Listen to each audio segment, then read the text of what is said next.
Bonjour à toutes et à tous et soyez les bienvenus sur La Science Infuse, le podcast qui donne envie de faire de la modélisation.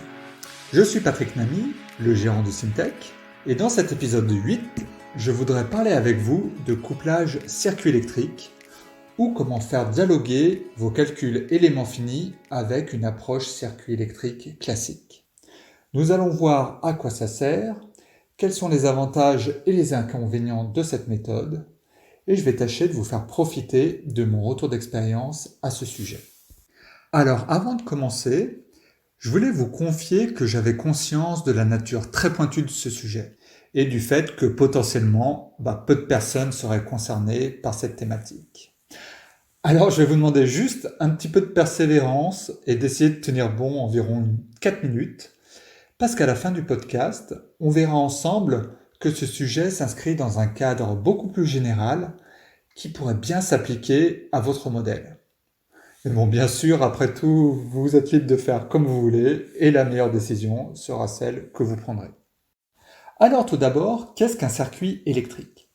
Un circuit électrique, ce sont des composants électriques qui sont reliés entre eux par des fils et dans lesquels passe un courant électrique. Alors les composants électriques sont de nature très variée. Les principaux, les plus connus sont en général les résistances, les capacités et les bobines ou les selfs, tel un inducteur. Lorsque ces différents éléments sont reliés entre eux au sein d'un circuit électrique, il y a certaines méthodes de calcul qui vont permettre de calculer la tension et l'intensité en chacun des points de ce circuit. Mais par contre, ce qu'il faut comprendre, c'est que pour un composant électrique donné, on va avoir une seule intensité et une seule différence de potentiel par composant. C'est une approche macroscopique du composant en fait. Cette façon de faire est super. En effet, vu qu'elle est très simple, cela permet de considérer des circuits électriques qui sont potentiellement relativement complexes, mais de les résoudre très facilement via un système d'équations différentielles ordinaires, c'est-à-dire sans composante spatiale dedans. Et ça va donner lieu par exemple à des équations type équation du télégraphe. Donc à l'échelle macroscopique, si on peut s'en servir, c'est super, il ne faut pas s'en priver. Par contre, une telle approche présente l'énorme inconvénient de ne pas pouvoir prendre en compte les hétérogénéités au sein du composant électrique. Par exemple, si vous avez un condensateur avec une armature qui est non homogène, une charge qui varie en fonction de l'espace sur le condensateur, vous ne pourrez pas le faire avec une telle approche. Si vous faites de l'induction, par exemple, avec un courant alternatif assez fort, où on va voir les densités de courant qui vont être bien marquées sur les spires de l'inducteur, dans ce cas-là, c'est pareil, on risque d'être très limité avec ce genre d'approche. Du coup, en couplant l'approche circuit électrique avec le calcul élément fini, on a un peu le meilleur des deux mondes. En effet, pour les composants électriques dont on n'a pas d'hétérogénéité spatiale, l'approche circuit électrique est largement suffisante. Pour les autres, on peut les calculer en éléments finis. Bien sûr, il convient alors de relier l'un et l'autre. En gros, l'entrée de l'un, c'est la sortie de l'autre, et vice-versa. Alors, j'ai envie de prendre un exemple que l'on traite très régulièrement à Syntec. C'est l'exemple des fours à induction. Alors, pour les fours à induction, d'un côté, vous avez l'inducteur, donc au sein du four à induction. De l'autre côté, vous avez le générateur, dont la puissance peut aller jusqu'à quelques centaines de kilowatts.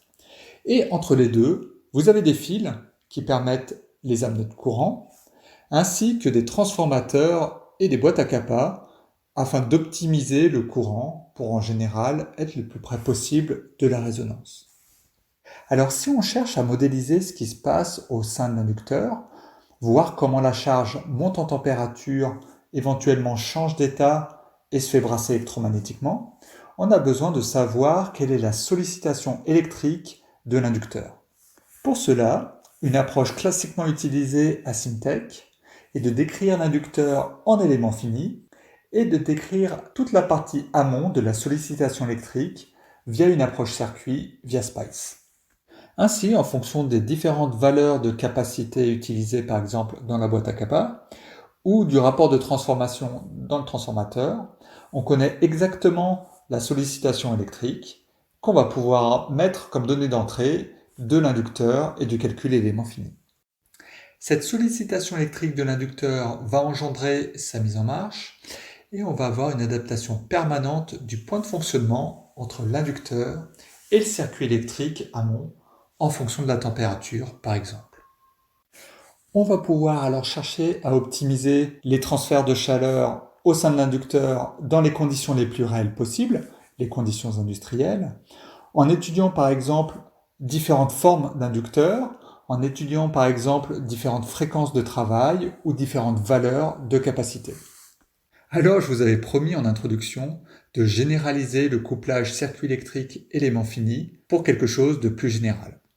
En fait, il faut bien voir ce couplage-là s'inscrit exactement dans une approche multi-échelle de votre thématique. En effet, l'échelle macro serait l'échelle du circuit électrique. C'est quelque chose qui se passe à l'échelle macroscopique. On a un composant donné, on a une intensité pour ce composant et on a une différence de potentiel pour ce composant et c'est tout.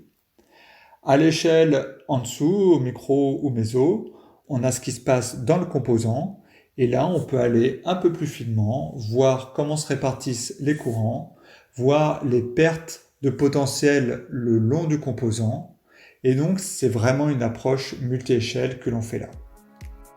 Voilà, ce podcast touche à sa fin. J'espère qu'il vous a donné envie de considérer des modèles multi-échelles, entre autres pour les circuits électriques. Si ce podcast vous a plu, la meilleure façon de nous soutenir, c'est de nous mettre un avis 5 étoiles sur Apple Podcast ou sur la plateforme que vous utilisez pour les podcasts. Voilà, merci, à très bientôt.